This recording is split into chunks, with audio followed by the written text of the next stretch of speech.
दोस्तों, आज क्या बड़ा एक्शन हो रहा है और आगे क्या होने की संभावनाएं बन सकती है, इन सारी चीजों पर चर्चा करेंगे इस वीडियो में। और जो है आपका जो पसंदीदा सेगमेंट है जहां आप अपने सवाल रखते हैं और उन शेयर्स के बारे में हम चर्चा करते हैं, हम समझते हैं उन शेयर्स की फंडामेंटल्स को और टेक्निकल्स को, तो सारी बातें होंगी इस वीडियो में। तो दोस्तों, आपका स्वागत है आपके चैनल टीके मनी में।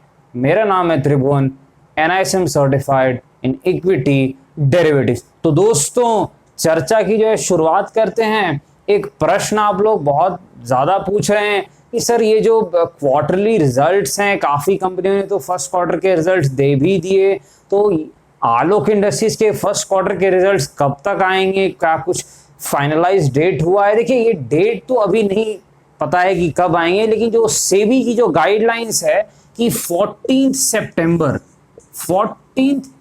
सितंबर इस समय तक जो है सारे कंपनीज को रिजल्ट देना होगा। तो हो सकता है कि सितंबर के शुरुआत में ही या फिर जो है 14 सितंबर को रिजल्ट्स आने चाहिए फर्स्ट क्वार्टर के आलोक इंडस्ट्रीज के।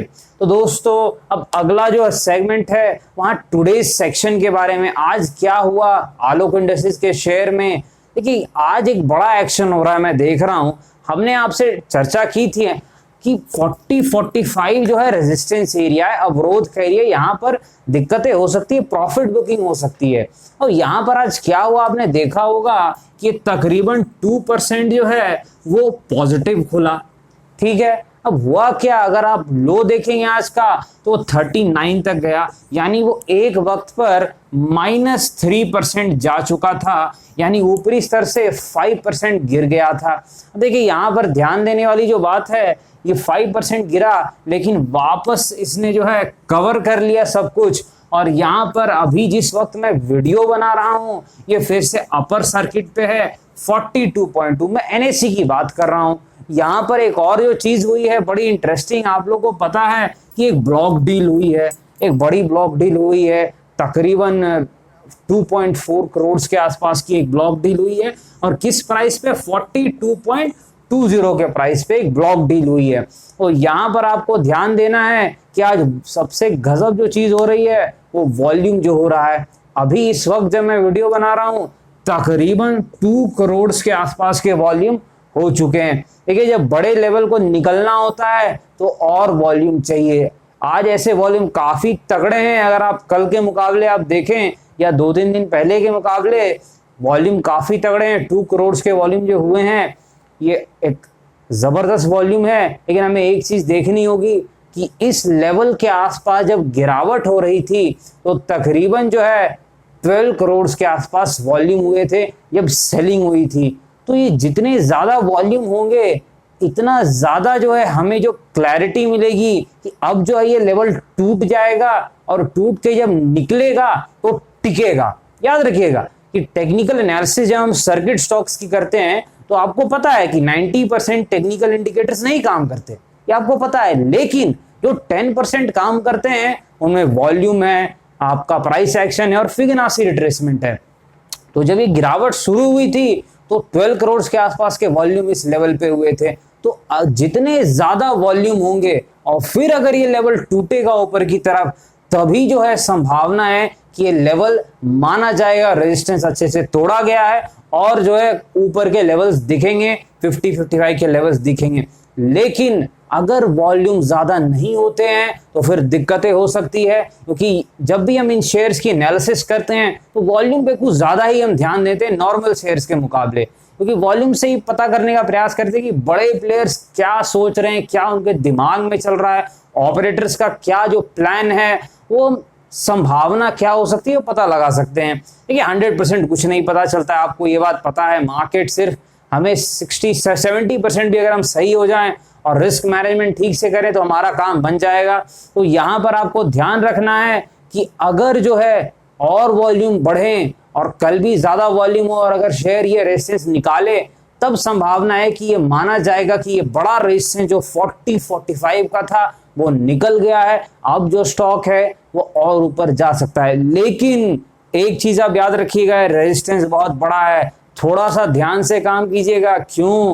क्योंकि आपको याद है कि इस लेवल पर जो है गजब के वॉल्यूम एक तो हुए ही हैं। दूसरी बात, ये रेजिस्टेंस क्यों पड़ा है? फिबोनाची रिट्रेसमेंट लेवल से कल जो हमने लेवल निकाला था वो भी तकरीबन 44-45 आ रहा है।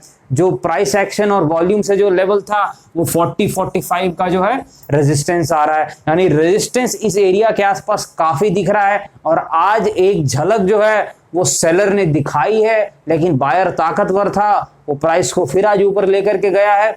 पर इस लेवल पर अभी भी ध्यान देना है। एक और चीज मैं आपके साथ शेयर करूंगा, शायद ये चीज आपको पता भी होगी कि ये जो स्टॉक, अगर आपने गौर किया होगा, ये हमेशा अपने ट्रेंड को रिवर्स करता है। अक्सर अक्सर मैंने देखा है, आपने भी देखा होगा, फ्राइडे के आसपास। और कल वो दिन है, आपको याद होगा जब ये 60 के लेवल से जब गिरना स्टार्ट हुआ था तो वो भी फ्राइडे का दिन था। और जो हमारे सपोर्ट से जो बाउंस आया था, जो 26-28 का सपोर्ट था, जहां से गजब का बाउंस आया, वो भी शायद फ्राइडे का ही दिन था, जैसा मुझे याद है। एक बार आप लोग ये चेक कीजिएगा। और कल भी फ्राइडे है, तो यहां पर एक चीज ध्यान दीजिएगा, एक तो रेजिस्टेंस एरिया है, फिबोनाची का भी रेजिस्टेंस है, यानी कुछ दिक्कत तो जरूर है। यहाँ प्रॉफिट बुकिंग या करेक्शन भी आ सकता है, गिरावट भी हो सकती है थोड़ी, तो ये थोड़ा ध्यान दीजिएगा। और तीसरा, ये जो फ्राइडे का एक कोइंसिडेंस है, एक थोड़ा सा, ये कोई एनालिसिस नहीं है, देखा है आपने भी देखा होगा कि फ्राइडे के आसपास ये अक्सर अपने पुराने ट्रेंड को रिवर्स करता है। तो ये देखना इंटरेस्टिंग होगा कि कल क्या होता है। तो काफी जबरदस्त एक्शन होने की संभावना है। अभी तो आज एक्शन हो ही रहा है, वॉल्यूम तगड़े हैं। अभी एक चीज तो तय हो गई, स्टॉक में हमारे जो मुझे लगता है 75% लोग प्रॉफिट में आ ही चुके हैं। और काफी लोगों ने प्रॉफिट भी बुक कर लिया है, अपना कॉस्ट भी निकाल लिया है, और काफी लोगों के कॉस्ट के आसपास आ भी गया है नेट टू नेट। अब सिर्फ कुछ लोगों को जो यहाँ पर लॉस है, जो 50-60 के रेंज में जिन्होंने लिया है, 55 के आसपास, एक बार रेजिस्टेंस टूट जाए, वॉल्यूम के साथ टूटे, याद रखिएगा वॉल्यूम के साथ टूटे, तब जो है सबको प्रॉफिट होने और अच्छी संभावनाएं दिखेंगी। क्योंकि वॉल्यूम बहुत इंपॉर्टेंट है। हम सिर्फ वॉल्यूम ही यहाँ पर देख करके और प्राइस एक्शन देख कर कुछ बोल सकते हैं, क्योंकि बाकी इंडिकेटर्स और टूल्स नहीं काम करते दोस्तों। यहाँ पर आपको ये चीज पता है, तो हमें वॉल्यूम देखना हो कि बायर कितना ताकतवर है, वो एक बड़े लेवल को कैसे निकाल रहा है, किस रूप में भेज रहा है, तो इंपॉर्टेंट होगा। थोड़ा यहाँ पर आप ध्यान दीजिएगा। तो दोस्तों, अगला जो आपका फेवरेट सेगमेंट है, जहां आपने सवाल पूछते हैं, उसमें आज आपने काफी अच्छे अच्छे सवाल पूछे हैं। एक जो आपने पहला सवाल पूछा है, एक ऐसी कंपनी जो फंडामेंटली बहुत ही स्ट्रांग है और टेक्निकली भी ठीक है, पिडिलाइट इंडस्ट्रीज। देखिए, पिडिलाइट एक बहुत ही हाई क्वालिटी कंपनी, अच्छा मैनेजमेंट है। अगर आप देखें यहाँ पर पी रेशियो देखेंगे तो थोड़ा महंगा जरूर है, पर मजे की बात है, इस तरीके के स्टॉक हमेशा महंगे रहते हैं, तो ये आपको ज्यादा चिंता करने की जरूरत नहीं है। अच्छी चीजें महंगी ही मिलती है, ये आप याद रखिएगा। मार्केट में अच्छी चीजें आपको सस्ती नहीं मिलेगी, वो महंगी ही मिलेगी, क्योंकि वो सबको पता है अच्छी चीजें। पिडिलाइट एक स्ट्रॉन्ग स्टॉक है, ये तकरीबन 1300 के आसपास अभी मैंने देखा, तो यहां पर इसका जो सपोर्ट है 1200 से लेके 1250, यानी सपोर्ट के आसपास ही है। इस लेवल पर स्टॉक अच्छा है, थोड़ा और गिर जाए तो काफी सेफ्टी भी बढ़ जाएगा। अगर टेक्निकली बोला जाए, ये स्टॉक को जब भी किसी ने 15-20% ऊपर से गिरे खरीदा है और थोड़ा अगर एवरेज कर ले, तो ये नेट टू नेट हमेशा प्रॉफिट देता है। ये स्टॉक किन तरीके के लोगों के लिए, ये मैं हर बार बताता हूं, ये स्टॉक जो है वैसे जो ज्यादा रिस्क नहीं लेते हैं, जो थोड़े कंजर्वेटिव हैं, जो कम रिस्क लेने वाले इन्वेस्टर्स हैं और ट्रेडर्स हैं, जैसे मेरे जैसे, उन्हें काफी पसंद आता है ये जो पिडिलाइट का स्टॉक है। ये कम रिस्क वाले कैटेगरी लोगों के लिए काफी अच्छा स्टॉक है पिडिलाइट का जो स्टॉक है। तो थोड़ा ध्यान दीजिएगा, अगर और गिरता है तो और अच्छा रहेगा। ये गिरता है ऊपर जाने के लिए, इतना आप याद रखिएगा। अब दूसरा जो है आपका जो है ग्लेनमार्क के ऊपर हमने पहले भी चर्चा की थी। जब ऑपरेटर की सेलिंग हुई थी और ये गिरावट हुई थी, आप लोग काफी घबरा गए थे कि सर अब क्या होगा, कहां तक जाएगा। मैंने कहा था फंडामेंटली बहुत ही स्ट्रॉन्ग कंपनी है और 404 का एक बहुत ही शॉर्ट टर्म का सपोर्ट है, लॉन्ग टर्म सपोर्ट थोड़ा सा 380 आसपास है, लेकिन इसने अपने 404 के सपोर्ट को रिस्पेक्ट किया, सपोर्ट को नहीं तोड़ा। और आपको पता है जब सपोर्ट नहीं टूटता है तो बाउंस आता है। तो मेरा जो टारगेट था 450 प्लस का, अभी भाव 460 या 470 आसपास है, वो तो आ चुका है यहाँ पर। और ग्लेनमार्क आपको पता है फंडामेंटली ठीक कंपनी, इसमें कोई शक नहीं है। और फार्मा स्टॉक जो है वो अभी फंडामेंटली ठीक है, ये भी आपको पता है, माहौल देख के ही समझ सकते हैं। इस वायरस के युग में जो है फार्मा स्टॉक की तो चांदी ही है। एक चीज ध्यान दीजिएगा, फार्मा स्टॉक कभी भी एक मत लीजिएगा, कम से कम 4-5 रखिएगा पोर्टफोलियो में, क्योंकि मैं हर बार कहता हूं यूएस एफडीए जो इनके प्लांट को चेक करती है, जो यूएस के अथॉरिटीज हैं, वो अगर गड़बड़ियां पाती हैं कुछ भी, तो उससे जो है इनको काफ़ी दिक्कत हो जाती है, इनका प्लांट कुछ समय के लिए हो जाता है कि कुछ पर्टिकुलर ड्रग्स नहीं है बाहर भेज पाएंगे, या फिर ज़्यादा हुआ तो इम्पोर्ट अलर्ट भी लग जाता है कि बाहर उस पूरे जो यूनिट है वहाँ से वो बाहर माल भेज ही नहीं पाएंगे। तो इस तरीके की दिक्कतें होती रहती है और स्टॉक 20% एक दिन में गिर जाता है, फार्मा स्टॉक। और मेरा गिरा, औरबिंदो गिरा था, काफ़ी भयानक मुझे याद है। मेरे पोर्टफोलियो में भी फार्मा स्टॉक, इसलिए आप जो है रिस्क को फैलाने के लिए 4 या 5 हमेशा रखिएगा। टॉप क्लास के जो 5 फार्मा स्टॉक है, एक पे भरोसा मत कीजिएगा, नहीं तो दिक्कत होती है। फार्मा ऊपर जाता अच्छा है, फंडामेंटली भी अच्छा है, लेकिन ये एक प्रॉब्लम रहती है, इनके साथ थोड़ा ध्यान दीजिएगा। अब यस बैंक के बारे में हमने पहले भी चर्चा की, पर आप लोगों का काफ़ी रिक्वेस्ट रहता है, काफ़ी ट्रेंडिंग स्टॉक है। मैंने कहा मेरे भी पोर्टफोलियो में है, और यहाँ पर जो है आपने देखा गजब का बाउंस भी आ गया है, तकरीबन 15% के आसपास लोगों। तो जो ट्रेडर्स टाइप के लोग हैं, मैं एक ही चीज़ कहूँगा, देखिए टेक्निकली ये अभी भी स्ट्रॉन्ग स्टॉक नहीं है, मेरे पोर्टफोलियो में है, लेकिन मुझे पता है कि ये टेक्निकली वीक स्टॉक है, कमज़ोर स्टॉक है। जब तक ये 16 के रेजिस्टेंस के ऊपर नहीं टिकता है, इसे टेक्निकली वीक ही माना जाएगा। तो जिन ट्रेडर्स को प्रॉफिट हुआ है, थोड़ा प्रॉफिट ज़रूर आप खींच सकते हैं यहाँ पर, बाकी आपको जैसा ठीक लगे। और लॉन्ग टर्म के इन्वेस्टर्स यहाँ पर जो है वो देख सकते हैं, अगर 8.5-9 के सपोर्ट के आसपास आए तो और ले सकते हैं। यहाँ पर शॉर्ट टर्म वाले थोड़ा प्रॉफिट ले लेंगे तो कोई बुरी बात नहीं है, और अभी आरबीआई पॉलिसी भी है तो थोड़ा ध्यान दीजिएगा। अब जो है यहाँ पर अगला स्टॉक एनटीपीसी के बारे में आपने चर्चा करने के लिए कहा है। ये जो कंपनी है, देखिए ये एक न्यूट्रल सा स्टॉक है, फंडामेंटली अच्छा स्टॉक है, टेक्निकली अच्छा नहीं, न्यूट्रल सा स्टॉक है। क्यों न्यूट्रल सा स्टॉक है? मार्केट जो इस तरीके की जो कंपनीज हैं उनको ज्यादा पी नहीं देता है, पी रेशियो, यानी मार्केट ज्यादा वैल्यू नहीं करता है। क्यों नहीं करता है? क्योंकि मार्केट को लगता है इन तरीके के स्टॉक्स में ग्रोथ नहीं है, मतलब इनका जो ग्रोथ है, जो बढ़ने की क्षमता है, वो थम सी गई है, क्योंकि यूटिलिटी सेक्टर में, ऐसे सेक्टर में जहां ग्रोथ नहीं है। लेकिन कंपनी काफी अच्छी है, 3% के आसपास कुछ डिविडेंड डील भी देती है। सपोर्ट जो इसका तकरीबन जो है 75-80 के आसपास का है, तो यहाँ थोड़ा ध्यान दीजिए, काफी गिरा हुआ है ऊपरी स्तर से, तो सपोर्ट को अगर बचा लेता है तो अच्छा प्रदर्शन कर सकता है। लेकिन अगर आप टेक्निकली और फंडामेंटली वो बोलिएगा तो एक पावर ग्रिड है, ये कंपनी इससे ज्यादा बेटर है, टेक्निकली भी और फंडामेंटली भी, गिरती भी कम है और बढ़ती भी कम है, तो थोड़ा ध्यान दीजिएगा।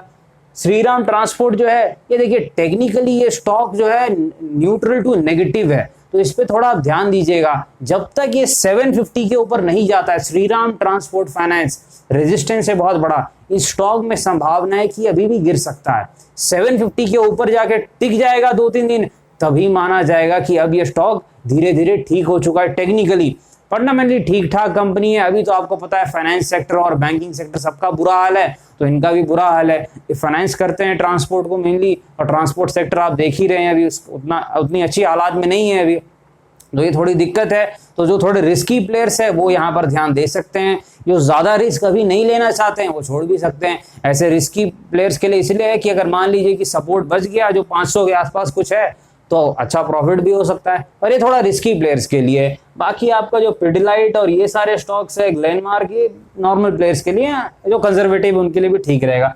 अब जो अगला स्टॉक आपने डॉक्टर लाल पैथलैब बोला है, ये भी जो है ये कम रिस्क लेने वाले इन्वेस्टर्स जो हैं और कम रिटर्न्स में खुश रहने वाले, उनके लिए काफी अच्छा है। फंडामेंटली स्टॉक बहुत तगड़ा है, टेक्निकली भी ये बहुत अच्छा है। बस एक चीज आप ध्यान दीजिए, थोड़ा गिर जाए तब लीजिए। ऐसे टेक्निकली जो स्टॉक अच्छे होते हैं वो और ऊपर चले जाते हैं, पर आपको अपने लेवल पर ले तो ज्यादा अच्छा है। अब किसी भी लेवल पर लीजिएगा तो दिक्कत होगी, तो ये थोड़ा ध्यान दीजिएगा। डॉक्टर लाल पैथलैब पे अच्छा स्टॉक है, यहाँ पर जो 1600 के आसपास मिल जाए तो बहुत अच्छा है। और आपका जो कोल इंडिया है, कोल इंडिया है, देखिए फंडामेंटली ये स्टॉक कहीं ना कहीं सिर्फ डिविडेंड डील देता है, 10% के आसपास कुछ डिविडेंड डील देता है, आप एक बार चेक कीजिएगा।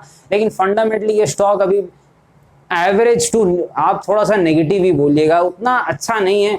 मैं तो इसे पोर्टफोलियो में नहीं रखता हूँ, भले डिविडेंड जरूर 8-10% देता है, ऐसा मुझे याद है। इस बार क्या दिया मुझे ये भी नहीं पता, लेकिन जो वैसे इन्वेस्टर्स हैं जो सिर्फ डिविडेंड के लिए जाते हैं वो देख सकते हैं, लेकिन जो ग्रोथ के लिए जाते हैं कि अच्छा जो है मुनाफा स्टॉक 5 साल में 3 गुना 5 गुना ऐसे हो, तो वो सारी चीजें यहाँ होना मुश्किल होती है कोल इंडिया में। ये एक रिस्क है यहाँ पर। मार्केट को पता है कि ये थोड़ा सा ऐसे सेक्टर में यहाँ ग्रोथ तो है नहीं, आपको पता है, बट स्टेबल इस भाव के आसपास बुरा नहीं है, लेकिन ये थोड़ा ध्यान दीजिए। 125 के आसपास कुछ सपोर्ट भी दिख रहा है, तो थोड़ा ध्यान दीजिएगा। तो ठीक है दोस्तों, वीडियो ठीक लगे तो लाइक करके, सब्सक्राइब करके, नोटिफिकेशन में ऑल दबा दीजिएगा। और डिस्क्लेमर, आपको पता है कि ये जो वीडियो है वो सिर्फ और सिर्फ एजुकेशनल और इन्फॉर्मेशनल पर्पस के लिए बनाई गई है, तो कृपया अपने वित्तीय सलाहकार से संपर्क करके ही कोई भी फैसले लें। धन्यवाद।